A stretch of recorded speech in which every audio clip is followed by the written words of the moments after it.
You want to get on LinkedIn. I could believe that. I don't know if anybody really wants to, but they need to. And if you are selling anything, I can tell you that LinkedIn is a complete gold mine. But what I would love to do for you is allow you to skip the 5 years that I have spent learning it and just avoid all of the things, or as many of them as possible, that suck about using LinkedIn.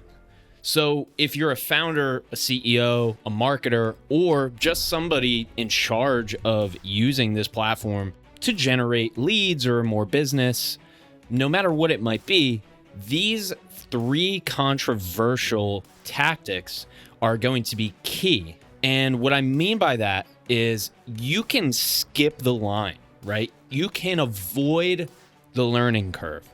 And that is what it's like to be successful.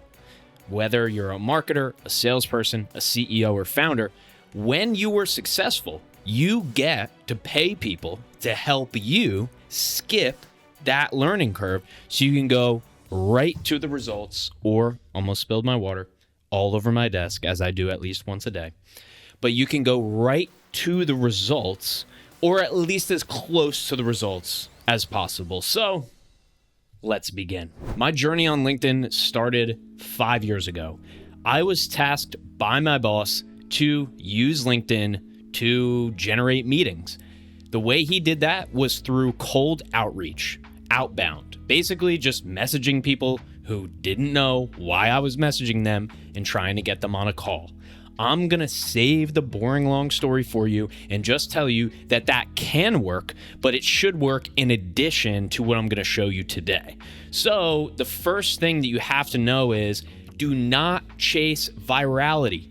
Do not go viral. Don't try to go viral.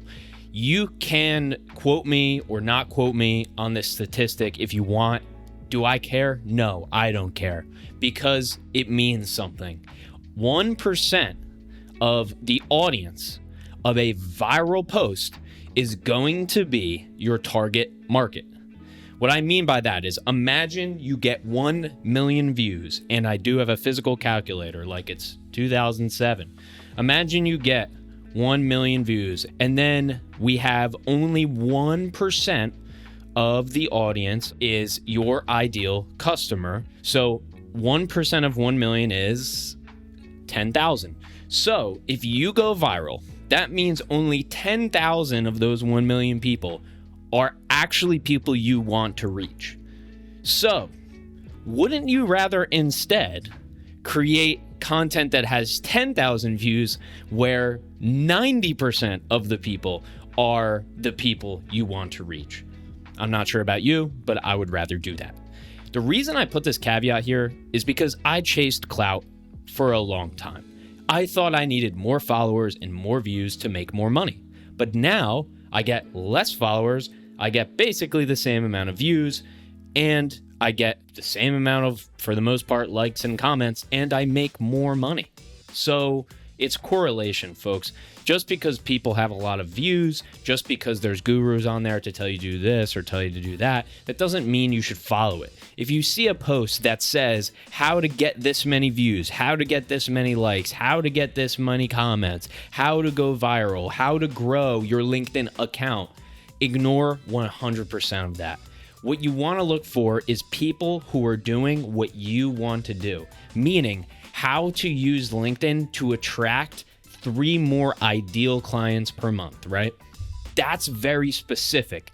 And that is the type of content that you want to be focusing on. So don't listen to the gurus, though I love them. I am good friends with them. I've known them for years, many of the, LinkedIn gurus, and, shout out to the lords of LinkedIn. And I did spill my coffee. Almost spilled my water all over my desk, as I do at least once a day. But I love them. They're great.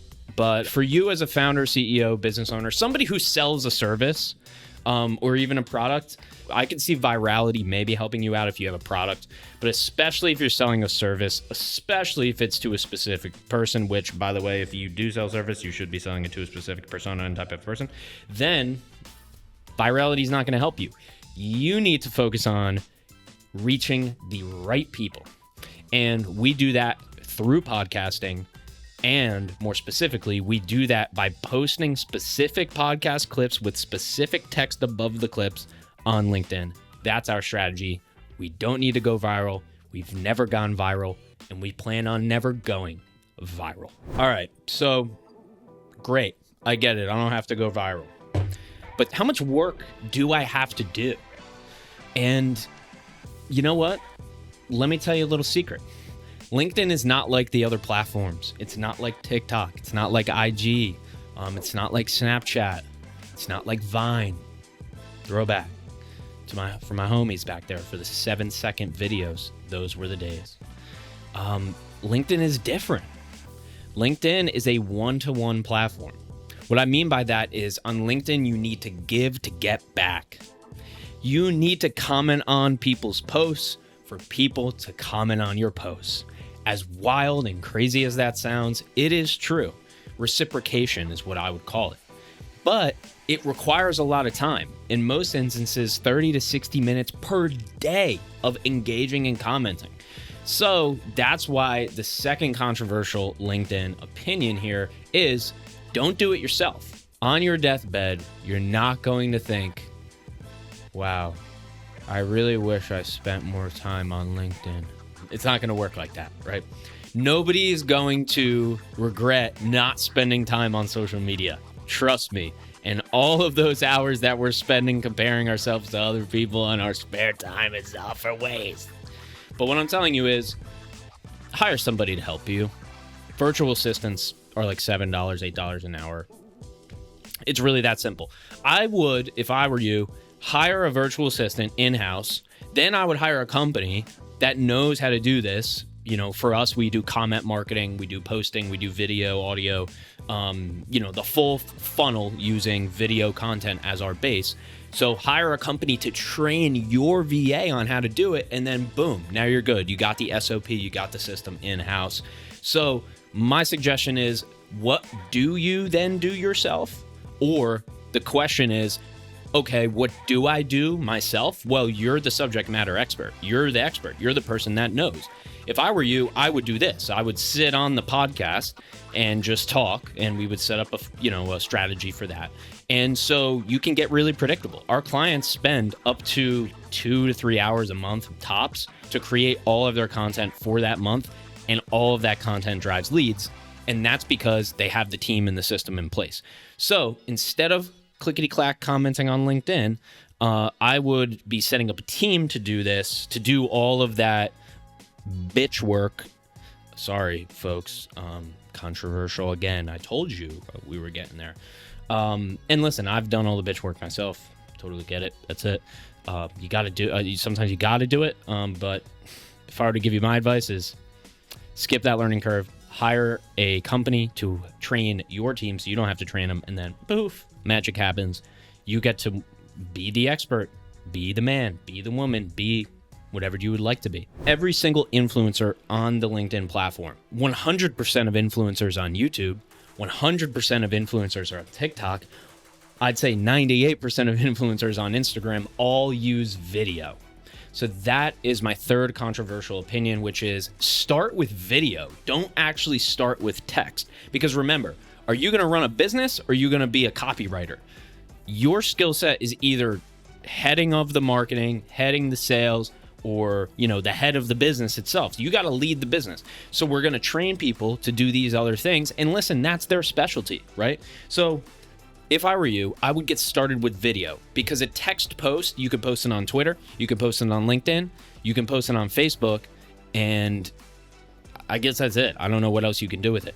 If you start with a podcast, the podcast can become your SEO. It can become your YouTube channel. It can become your testimonials and client interviews. It can become your day-to-day content. It can become the base of your text. It can become your email list. It can become your dog. It could become the way that you train your children to become your social media managers. I don't know, whatever you want it to do. But I'm just saying, get started with video, figure that out, hire a company to help you do that.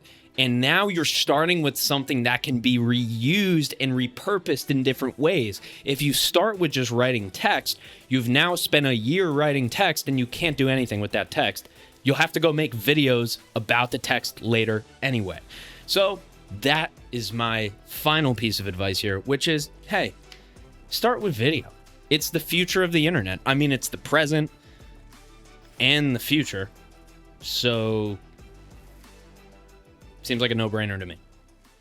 So if you're going to get started on LinkedIn, as you know, it is a beast of a platform. You wouldn't be watching this video if you didn't think it was going to work. It is going to work if you do it in the right way.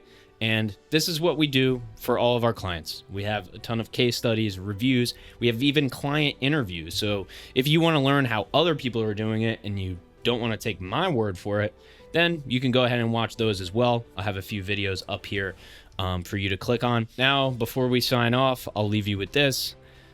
It's on you as the founder, the salesperson, the marketer, the CEO, to make sure your people improve their skills over time.